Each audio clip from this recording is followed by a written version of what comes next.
का जसा विमानाचा अपघात झाला तसा घातपाताचा संशय अनेकांच्या मनामध्ये आला.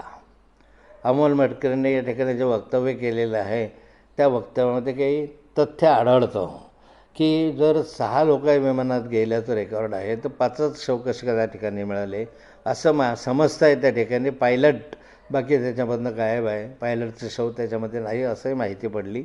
पण पायलट कुठे गेला किंवा जो पायलट नसेल तर 6वा माणूस कोण होता आणि त्याचं शव कुठे गेलं.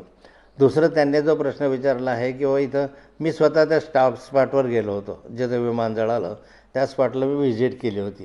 त्या ठिकाणी मी स्वतःही हे पाहिलं की सर्वत्र कागदांचा खच पडलेला होता, आजूबाजूला फाईल्स पडलेल्या होत्या, परंतु कागद एकही जळालेला नव्हता त्या ठिकाणी.